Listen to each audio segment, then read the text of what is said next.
Hi, my name's Elliot and I'm going to read for you Psalm 61 and offer you just a few truths which you can take into your day today.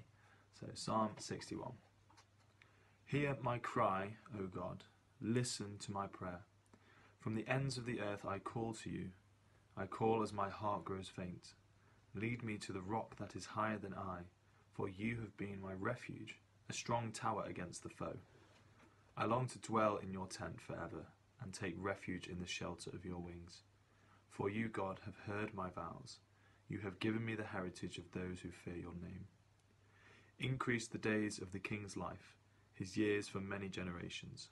May he be enthroned in God's presence forever. Appoint your love and faithfulness to protect him. Then I will ever sing in praise of your name and fulfill my vows day after day. This psalm begins with a very sad heart, with prayers and tears. Verse 1 says, Hear my cry, O God, listen to my prayer. But then if you skip to verse 8, right at the end, it ends with praise. Then I will ever sing in praise of your name and fulfill my vows day after day. So we can see at the start we have a heart of sadness, but by the end, by going through, thinking about our time with God, we have a heart that just desires to praise day after day. I'll keep coming back to this line of lift your eyes to God and know that all is well. If you're having a rough time or going through a rough patch, take your heart through reading the Bible and take it to God and see your heart rise towards praise. And the way David uses this is he uses two things. He uses his experience of what he knows and what he's seen before, and he uses his expectations, so what he knows is to come. Essentially, he looks back and he looks ahead, and that helps his heart get to a place where he feels that he needs to be praising God. So in terms of looking back, in verse 3 it says, You have been my refuge, a strong tower against the foe. He's looking back to what he knows is true. He knows God has been his refuge. In verse 5 it says, You have given me the heritage of those who fear your name. Again, he's looking at what God has given him, and he's looking back to what he already knows God has blessed him with. And then in terms of looking ahead, in verse 4, he says, I long to dwell in your tent forever.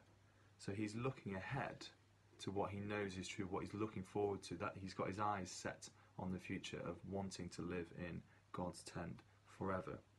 And finally in verse 7, he, forgive me for thinking this is always talking about Jesus, I always think that's the way to go.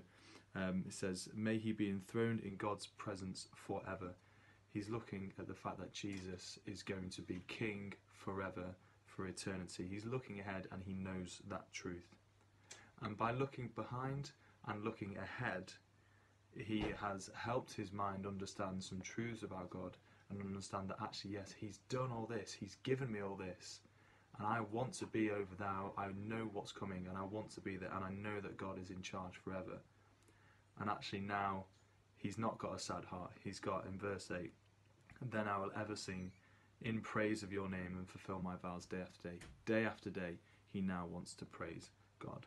So simply by taking your heart, your soul through that little exercise of reminding yourselves of God's truths, by looking behind at what has happened and looking ahead to what is to come, you can help your own soul get to a place where you just want to be praising him. Because after all, when we get to heaven, we've got a whole eternity of praising him. So we might as well try and enjoy it now. So yeah, I hope that encourages you, and I hope you have a very lovely day.